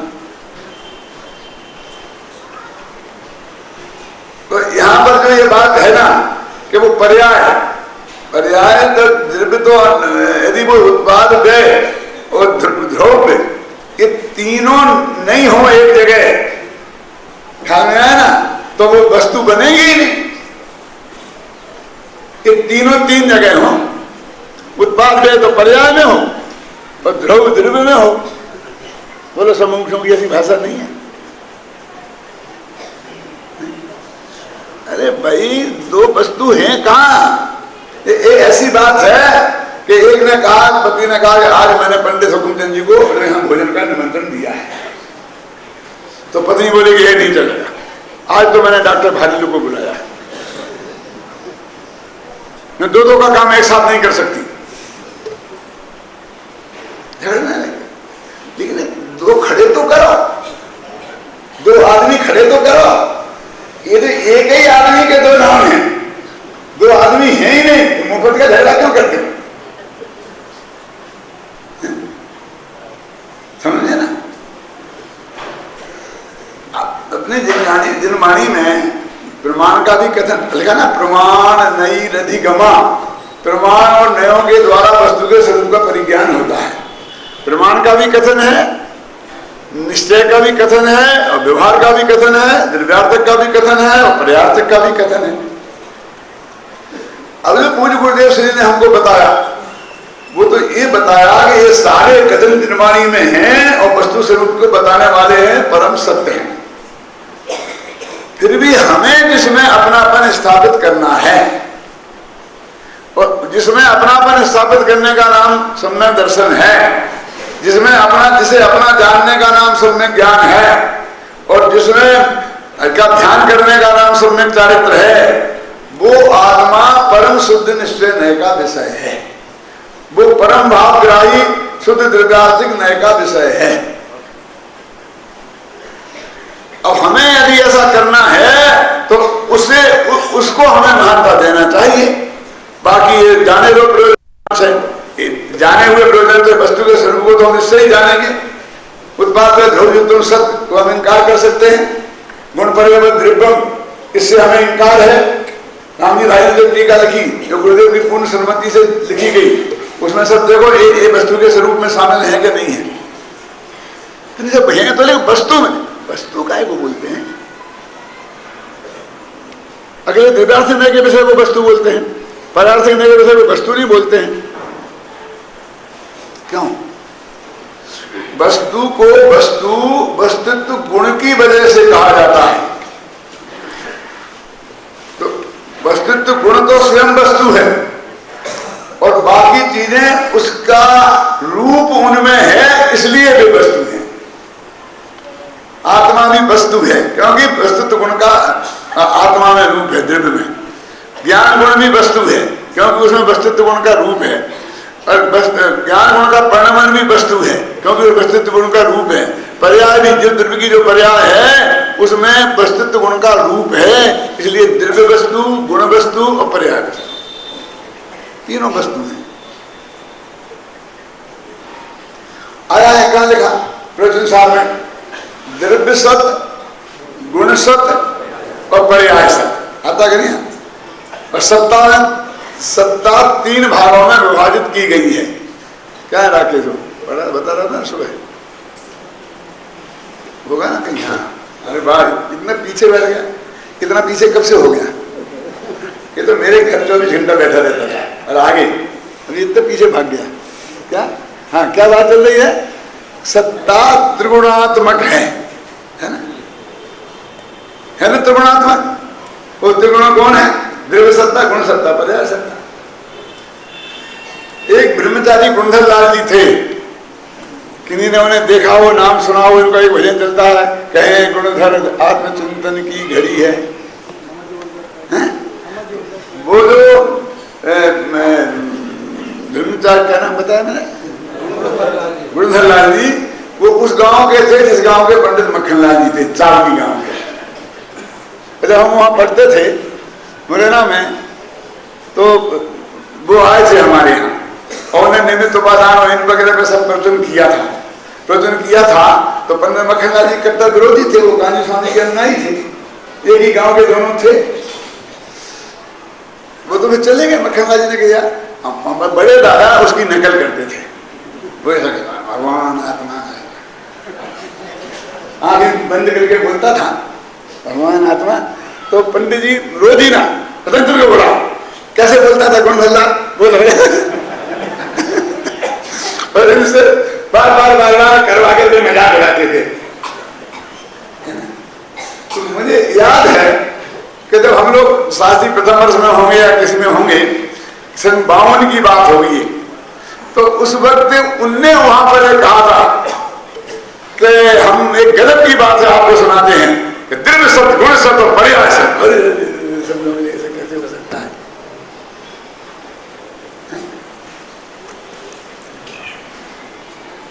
तीन सत होते हैं और उन्हें प्रदर्शन की गाथा निकाल के बताया था कि मैं एक पूज्य गुरुदेव श्री के सुन के सीख के आया हूं। ख्याल में है ना? द्रव्य सत, गुण सत और पर्याय सत, तो तीनों सत है ना। अब देखिए, अब तीनों सत हैं तो तीनों सत किसे बोलते हैं? जो उत्पाद है ध्रुव सत, तो तीनों चीजें तीनों में पाई जानी चाहिए, इसलिए वो सत्य नहीं है, सत्य के अंश हैं। श्लोक वार्तिक में बहुत बढ़िया एक प्रश्न उठाया है, मैंने कोट किया अपने नए चक्र में, कि समुद्र जो बूंद है, अपने समुद्र में से एक बूंद पानी निकाला, तो ये समुद्र है कि असमुद्र है? समझ गए? वही बात समझाने के लिए मैं गप नहीं मार रहा हूं, यहां वहां की सब शास्त्र की बातें हैं श्लोक वार्तिक में। क्या कि ये जो बूंद मैंने निकाली समुद्र में से, तो ये बूंद समुद्र है कि असमुद्र है? यदि तुम इसे असमुद्र कहोगे तो अनंत बूंदों मिलकर समुद्र असमुद्र मिले ना, असमुद्र मिलकर के समुद्र कैसे बन सके? तर्क समझ में आया तो कौन जी? अब समझ, एक आम है तो हजार आम मिलकर के केला कैसे मिल सकते? समझे ना? यानी असमुद्र है तो असमुद्रों का समूह समुद्र कैसे हो सकता है? तो फिर ये समुद्र है तो फिर वो क्या है? एक बिंदु, एक आपकी इसमें समुद्र अंश आ गया। ये प्रश्न किया उन्होंने, खुद ही जवाब दिए। फिर उन्होंने बताया, बहुत मार्मिक उत्तर दिया कि ना ये समुद्र है और ना ये असमुद्र है, ये समुद्रांश है, ये समुद्र का अंश है। तो अब हम कहते हैं कि द्रव्य गुण पर्याय, एक द्रव्यार्थ का द्रव्य, गुण और पर्याय, तीन चीजें हो गई ना। और एक प्रमाण का द्रव्य से अर्थ बोलते हैं, प्रवचनसार में उसको अर्थ नाम दिया है। तत्वासूत्र में लिखा गुण पर्याय बद द्रव्यम, और प्रवचनसार में लिखा है द्रव्य गुण पर्याय बद अर्थम। ये व्यर्थ की बात सुनी कभी? क्या? अर्थो खलु दब्बमयो दब्बाणी गुण पयज्ञ भणे दानी तेहं गुण पज्जाया तम्मा अट्ठम समधी दब्बम।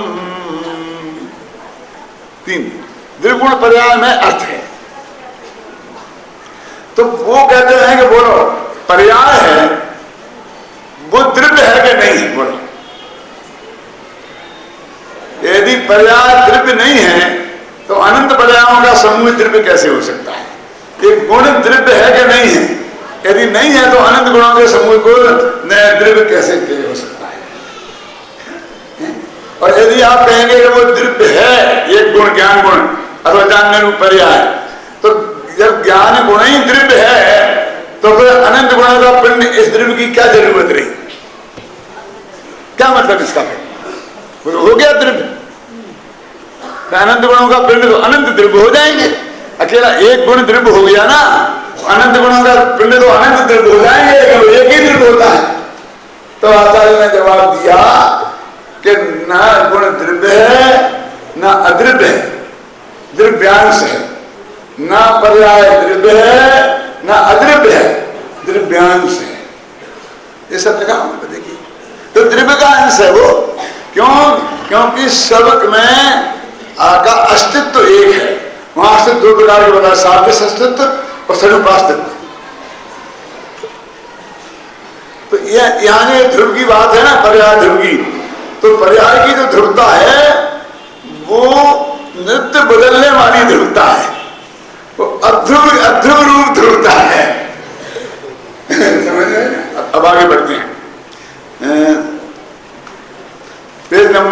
7 निकालो, अपन नीचे से पढ़ते हैं, 2 पंक्ति 7 पेज पर। ध्रुव स्वभाव अलग है और ध्रुव स्वभाव के अवलंबन से उत्पन्न होने वाली ध्रुव पर्याय अलग है।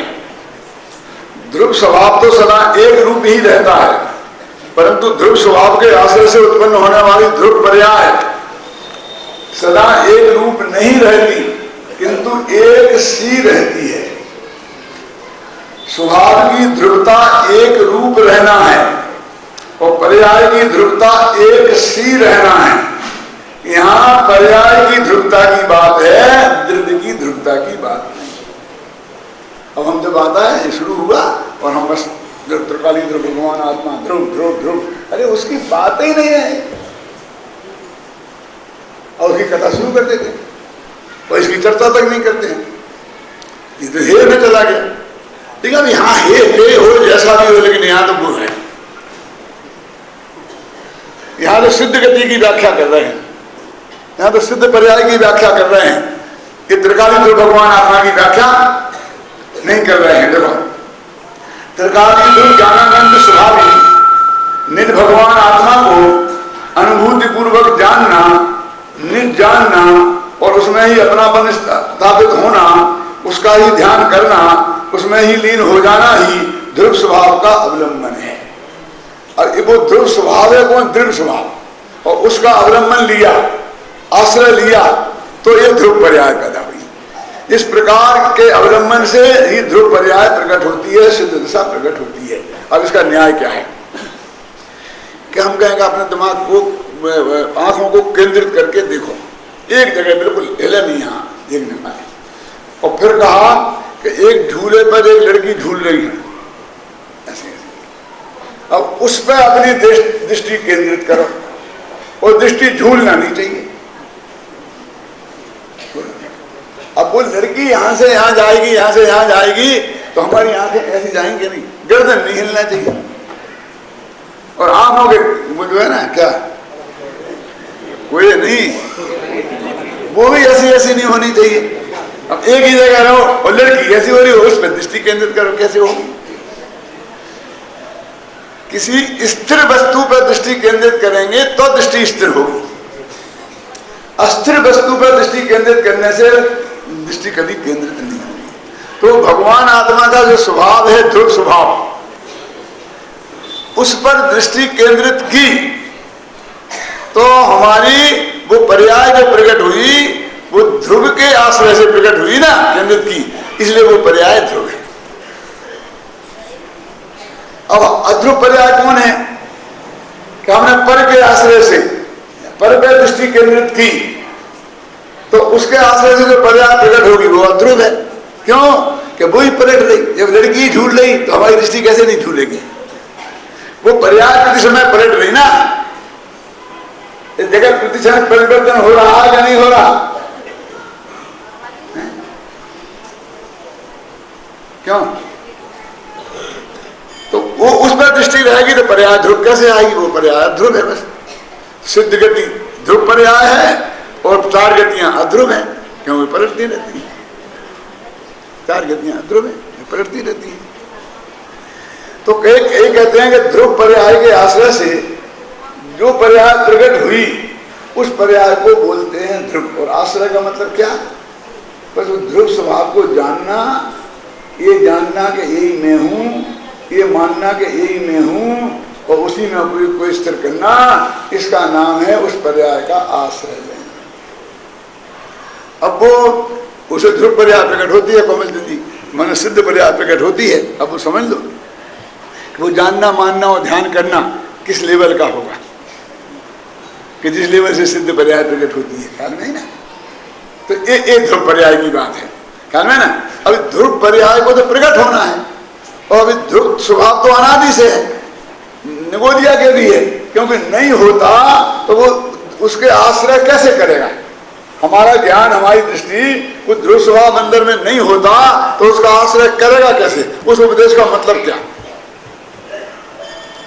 हमें इतना भेद तो करना पड़ेगा ना कि ध्रुव पर्याय की बात है कि ध्रुव पर्याय की। अब वो ये कहते हैं कि वो द्रव्य गुण पर्याय तीनों को मिलाकर एक अस्तित्व है। अब वो विस्तार में नहीं जाना चाहता हूं मैं अभी। क्यों है एक अस्तित्व? अस्तित्व दो प्रकार का होता है जगदीश भाई, एक स्वरूपास्तित्व और एक सादृश्य अस्तित्व। सादृश्य अस्तित्व तो महासत्ता का नाम है और स्वरूपास्तित्व एक द्रव्य की सत्ता का नाम है। और उस स्वरूपास्तित्व में क्या क्या शामिल है? वो द्रव्य, वो गुण और वो पर्याय। तो जैन दर्शन की ये इकाई है। वो है ना, जो अब जैसे आपका आत्मा है तो द्रव्य गुण पर्याय वाला ये इकाई है, ये यूनिट है। अब जरा इसको समझाता हूं थोड़ा सा उदाहरण दे करके कि भारतीय मुद्रा का यूनिट क्या है, इकाई क्या है? रुपया के पैसा, रुपया के पैसा। अपन बोलते हैं इसके पास बहुत पैसा है, कोई नहीं बोलते इसके पास बहुत रुपया है, बोलते हैं ये पैसे वाला है, ये रुपये वाला नहीं बोला जाता हो तो बताओ, ये पैसे वाला है। लेकिन उस पर लिखा रहता है सिक्के पे 1 रुपया और फिर 50 पैसे, लेकिन तो 1/2 रुपया, तो 1 को 2 जगह बांटा तो वो इकाई को तोड़ा गया है। वो पैसा हमारी मुद्रा नहीं है। आप जानते हैं कि आपके पास नोट हो और वे बंद हो जाए, रिजर्व बैंक में आप जाएं तो उसके बदले में आपको मिलेगी नोट, लेकिन आप पैसा ले जाएं तो 1 पैसा उसके बदले में नया पैसा नहीं मिलेगा। बस जाओ गला दो और तांबे के भाव बेच दो, क्योंकि हमारी मुद्रा नहीं है। हमने काम चलाने के लिए बना दिए, तो उसके हिस्से बांट दिए, लेकिन यूनिट क्या है? रुपया। तो 1 रुपया, 2 रुपया, 10 रुपया नोट पे ऐसा लिखा जाता है और सिक्के में आधा रुपया, 1/4 रुपया, चवन्नी बोलते, ऐसे बोलते थे ना जमाने में, 1/4 रुपया। तो अपना यूनिट क्या है धर्म में? बोलो, जैन दर्शन में द्रव्य यूनिट है ना। तो कौन सा द्रव्य?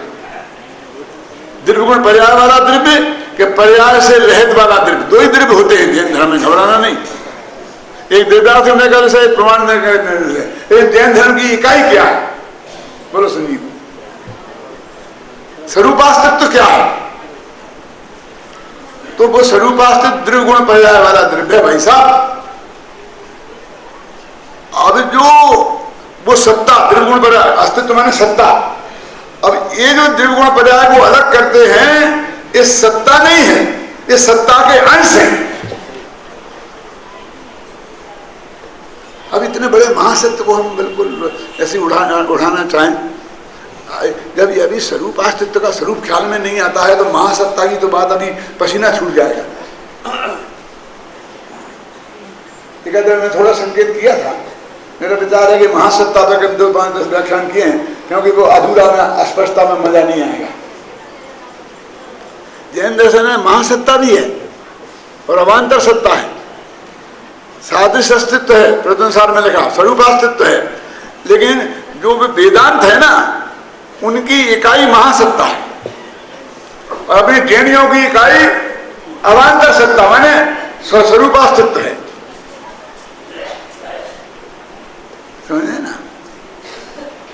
वो कहता है सिया राम में सब जग जानी, सारा जगत सिया राम में है, ब्रह्ममय है और हम उसके अंश हैं। हम कहते हैं कि हमें द्रव्यमय है, मध्य ज्ञान शुद्ध ज्ञान हमारे उसके अंश हैं, मनुष्य पर्याय, देव पर्याय उसके अंश हैं। समझ में आ रहा है? क्योंकि जानना देखना कहाँ काय में होता है, भव्य कभी पर्याय में। अरे जानना देखने का नाम पर्याय है। तो फिर यदि इस पर्याय को द्रव्य में से अलग कर दें तो वो द्रव्य गैर स्वभावी कैसे रहेगा? क्यों? जानने देखने का काम तो पर्याय कहती है, पर्याय कहती है ना, पर्याय में होता है, ज्ञान गुण में होता है। अब ये सब निकाल दो उसमें से, तो फिर क्या बचेगा? फिर कहीं ऐसा ना हो कि एक सुनार था, उसकी पत्नी थी, विधवा वो हो गई और उसके कोई बाल बच्चे नहीं थे, तो पत्नी के पीहर वाले आ धमके, क्योंकि अब तो हमारे ही पक्ष का राज्य है वहां, तो भुआ जी सब कहते थे। अब भुआ जी के पास बहुत माल था, बहुत गहने बनाता था ना वो, सोना चोरी का सोना बहुत था, किलो से था। तो सब मिलके बोले कि भुआ जी हमको तो फूफा जी के बिना रहा नहीं जाता, बहुत याद आती है कि बेटा अब क्या करें, जो हो गया सो तो हो गया, अब याद तो मुझे भी आती है, लेकिन अब क्या कर सकते हैं अपन। नहीं भुआ जी कैसे नहीं कर सकते, कैसे नहीं कर, सब कुछ कर सकते हैं अपन। ये क्या कर सकते हैं कि हम एक सोने का फूफा जी बनाएंगे।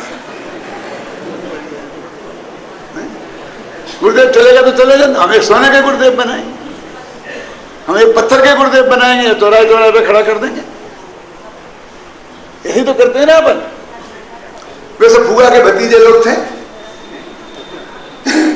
कि हम एक बहुत बढ़िया सोने का फूफा जी बनाएंगे, ये जितना सोना आपके पास हो सब ले आओ। उन्होंने कहा बात तो अच्छी है, उन्हीं का कमाया हुआ है और उनकी मूर्ति बनेगी और सोने की मूर्ति बनेगी, तो इससे बड़ा सौभाग्य मेरा जीवन में क्या होगा। तो उसने बेचारी ने सब सोना अपने कान मान का उतार उतर के भी सब के सामने रख दिया कि ये सोना मेरे पास। उनने एक बहुत बढ़िया सोने के फूफा जी बनाए। तो जिस भाई ने बनाए थे ना, उसने उसमें से 25% माल गायब कर दिया और उसने पीतल डाल दिया, क्योंकि तो एक्सपर्ट थे इस काम में। तो अब सोने के फूफा जी बन गए। दूसरे भाई को कहे मेरे हाथ तो कुछ नहीं लगा, इसने तो ये मान लिया। बोला फूफा जी ये फूफा जी जैसे लगते हैं, इनकी नाक ऐसी थी, ये फूफा जी जैसे लगते ही नहीं, कोई इनको कहेगा फूफा जी। अरे भी तो कितने हष्ट पुष्ट थे, ऐसे थे वैसे थे, मैं द्वारा बनाऊंगा फूफा जी। बेटा अच्छा है तू बना तो बना ले द्वारा। तो द्वारा फूफा लगाए तो उसमें से 10-20 तो लगाया हो गया, और वो फूफा जी छोटे भी होते जाए बुढ़ापे में। होते होते 4-5-7 भाइयों ने बनाया, तो छोटे से फूफा जी रह गए। फिर आठवां भाई आया कि नहीं मैं बनाऊंगा बढ़िया। तो फूफा जी बोली कि भैया हाथ जोड़ती हूँ, अब रहा ही क्या है, फूफा में फूफा ही फूफा रहे।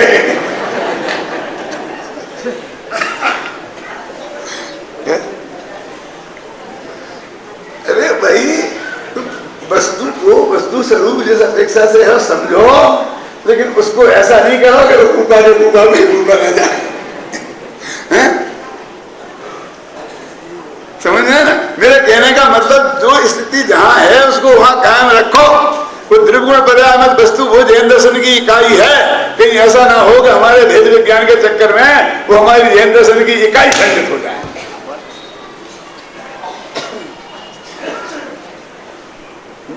जी देखो आगे बढ़ते हैं अपन। अनादिकाल से इस आत्मा ने निज भगवान आत्मा को तो कभी जाना ही नहीं, मात्र पर पदार्थों, उनके भावों और उनके निमित्त से अपने आत्मा में उत्पन्न होने वाले विकारी पर्यायों को ही जाना माना है, उनमें ही अपनापन स्थापित किया है और उनका ही ध्यान किया है, तथा यह आत्मा उनमें ही रचा पचा रहा है। बस यही पर का अवलंबन है। ये पर का अवलंबन से ये रहा, उसमें पर का आश्रय है और इसने इसे ही अनंत दुख है। पंचम गति पर का अवलंबन छूट गया है, एकमात्र काली ध्रुव भगवान आत्मा का अवलंबन रह गया है। यही कारण है कि संसार सिद्ध दशा, सुखमय दशा है, शांतिमय दशा है, ध्रुव दशा है। ध्रुव की बात चल रही है। अनादिकाल से यह भगवान आत्मा 4 गतियों 84 लाख योनि में परिभ्रमण कर रहा है। पर भावों के निमित्त से होने वाले इस परिभ्रमण के रुक जाने से पंचम गति अचलता को प्राप्त हो गई है। आप घबरा रहे होंगे कि अकेले ध्रुव में 2 दिन निकल गए तो फिर बाकी क्या हाल होगा। अब घबराओ मत, अचल जो है 3 दिन में ही निपटा दिया। ये जो मनुष्य देव ग्रंथ ये पर्याय है ना, तो ये सब चलायमान है। एक मनुष्य देव हो जाता, देव से नारकी हो जाता है, चलायमान है। और ये तो स्थूल चलायमान है, लेकिन बचपन से बुढ़ापा, बुढ़ापे से ऐसे होता ना जवानी, ये सब बदलते रहते हैं ना, तो ये चलायमान है एक क्षण क्षण में। और सिद्ध पर्याय चलायमान नहीं है, यद्यपि परिवर्तन उसमें होता है। देखो अब पर्याय को ध्रुव का लड़ो तो त्रिकाल ही होता है, पर्याय तो ध्रुव होती ही नहीं। पर्याय तो ध्रुव होती, करो किससे कितना झगड़ा करना है, अब कुंद कुंद से करो। मंगलाचरण नहीं उसको पर्याय को ध्रुव कह दिया, सिद्ध पर्याय को ध्रुव कह दिया। बोले सच्चा छाती पे हाथ रख के इधर ध्रुव सब हम बोलते हैं तो हमारे दिमाग में वो त्रिकाली ध्रुव ही आता है ना, और आना भी चाहिए, कोई बुरी बात तो है नहीं, वो सच्ची बात है। लेकिन जनागम में किसी अपेक्षा से पर्याय को भी ध्रुव कहा है, ये भी तो हमारे ज्ञान में रहना चाहिए। क्यों क्यों पर्याय को ध्रुव है? वो मिथ्या दृष्टि। अरे पता नहीं तेरी गोली कहां जाके लग रही है, ये तेरी गोली जाकर के कुंद कुंद की छाती में लग रही है, ये पता नहीं है क्या है। तूने चलाई तो थी हम पर जान करके, लेकिन लगी कुंद कुंद को जाकर के। तो मैं खत्म करता हूं, 1 मिनट मुझे बताना है, बहुत माध्यमिक बात। अशोकनगर में मैं रहता था, सच्ची घटना है। और एक मेरे बहनोई थे, मानी मेरी बुआ के ऐसे लड़की के ऐसे जवाई ऐसे कुछ थे, मतलब समझ लो आप दूर के थोड़े से, पर वो बहुत क्रियाकांडी थे और बहुत तेज गुस्से वाले। अब मेरे पिताजी की उम्र के, अब मैं छोटा, अब बस मुझको बहुत जो कुछ उन्हें कहना वो कह सकते थे मेरे से, समझ आई ना। तो प्रवचन एक दिन मैं कर रहा था मंदिर में, और उसमें ये बात आई, क्या समझ आई कि अध्यात्म की चर्चा के बिना मूल तत्व ज्ञान तो वही है। यदि हम कहेंगे वो बंद कर देंगे तो फिर सारा जैन दर्शन ही खत्म हो जाएगा। इसलिए कोई आदमी का थोड़ा बहुत बुरा होता है, इस लक्ष्य से देखकर यदि हम अध्यात्म का पढ़ना बंद करेंगे तो वो उचित नहीं है। तो एकदम छोटे लोगों ने उन्होंने कहा कि नहीं, तुम तो ये कहते हो, और यदि हमारा नुकसान हो गया तो किसी का नुकसान हो गया तो एक का भी नुकसान क्यों हो। तो मैंने कहा टोडरमल जी ने इसका ये जवाब दिया है कि गधा मिश्री खाए और मर जाए। सही घटना है, गधा मिश्री खाए और मर जाए तो सज्जन तो मिश्री खाना छोड़े नहीं। ऐसे ही कोई अज्ञानी अध्यात्म की चर्चा सुनकर भ्रष्ट हो जाए तो ज्ञानी तो अध्यात्म की चर्चा बंद करेंगे नहीं। तो उन्हें इतना गुस्सा आया कि बोलने लगे कहने वाला गधा और फलाना गधा मिश्री खाए बोला था। उन्होंने मेरे को तो गधा कह ही दिया, बिल्कुल भरी सभा में। अब बहुत ज्यादा गर्माई मामू हो गया। तो जो मेरे विद्यार्थी थे, समझ लो विद्यार्थी क्या, अपने जैसे मुमुक्षु वाले विद्यार्थी, अमोलक्षण बंधु जानते ना आप सब, अमोलक्षण बंधु, तो वो उठ के गया और फटाफट मोक्ष मार्ग प्रकाशन निकाल के लाया। और उनको मामा जी बोलते थे, वो हमारे बहनों को सारा गांव, देखो मामा जी इसमें लिखा है, ये पंडित जी थोड़ी कह रहे गधा मिश्री खाए। मैंने मुझे हाथ में से छीन लिया। मैंने कहा नहीं नहीं नहीं दिखाना, बिल्कुल नहीं दिखाना। क्यों? वो इतने गुस्से में हैं कि उन्होंने तो अभी मेरे से कहा है हम ये दिखाएंगे तो इनको कहते।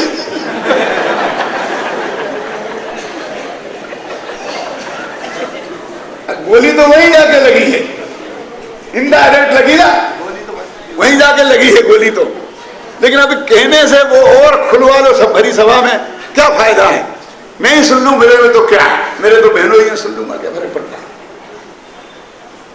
तो ऐसा ही मेरे कहने का मतलब है कि जब हम कोई भी आदमी को कोई महान उपाधि देते हैं तो उस वक्त ये दिखना चाहिए कि ये गोली हम कहाँ दाग रहे हैं और ये कहाँ कहाँ लग सकती है।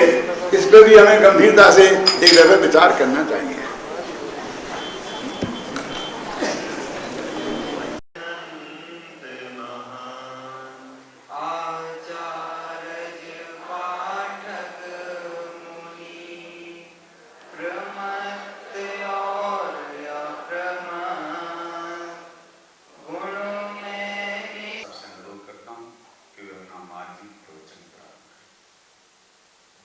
संतप्त मानस शांत हों, जिनके गुणों के गान में वे वर्धमान महान जिन विचरे हमारे ध्यान।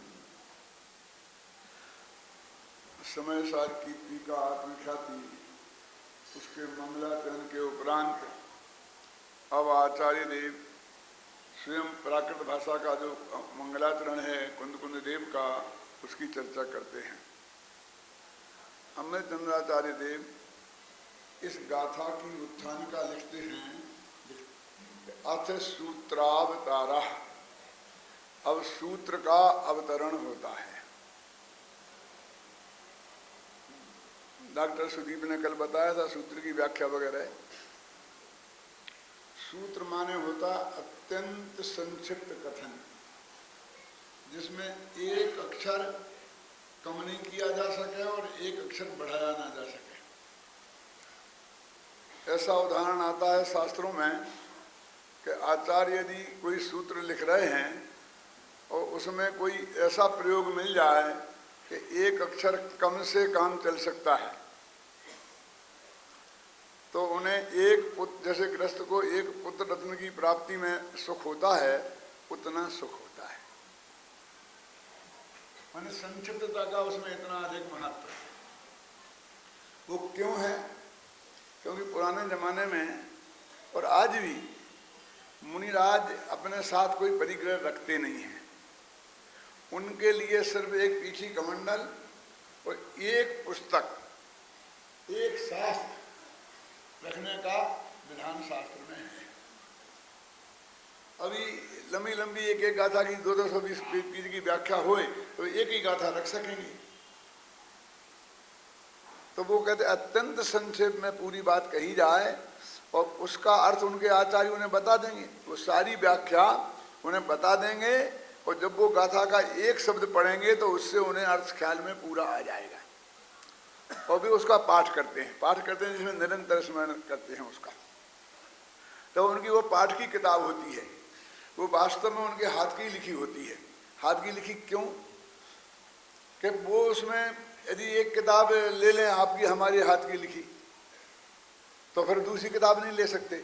अब उनको जो दैनिक पाठ की चीज़ें हैं, 10 भक्ति हैं और जो दैनिक क्रिया की चीज़ें हैं, वो तो उनको अपने साथ रखनी है, तो वो उसमें लिख लेते हैं अपने हाथ से वचन भाई। अब बाकी जो समय साल की इसकी उसकी जो खास बातें उन्हें हैं, वो गाथाएं हैं, वो भी लिख लेते हैं उन्हें और उनका पाठ करते हैं।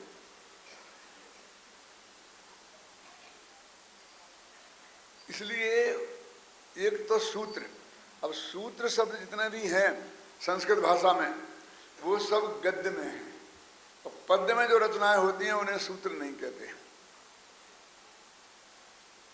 और वो इसलिए कि पद्य में छंद के अनुरोध से एक आध दो अक्षर कम ज्यादा करना पड़ते हैं, नहीं तो छंद भंग होता है। वो जो मैंने बताया कि एक अक्षर कम हो जाए तो पुत्र के सुख की प्राप्ति हो, तो उसको वो उतना सुख नहीं होने मिलेगा, क्योंकि छंद के अनुरोध से कहीं कोई शब्द भर्ती का भी आता है और कहीं शब्द का छोड़ना भी पड़ता है ना। इसलिए पद्य गद्य जो है वो सूत्र के लिए सबसे ज्यादा अनुकूल है। ये व्याकरण के सूत्र हैं, न्याय के सूत्र हैं, ये सब बिल्कुल संस्कृत में और गद्य में है। पद्य में अलंकार और न मालूम कितने कितने झगड़े होते हैं, और गद्य में वो कोई झगड़ा नहीं होता, खासकर न्याय के व्याकरण के सूत्रों में, क्योंकि उनको तो महत्वपूर्ण बात कम से कम शब्दों में कहना है।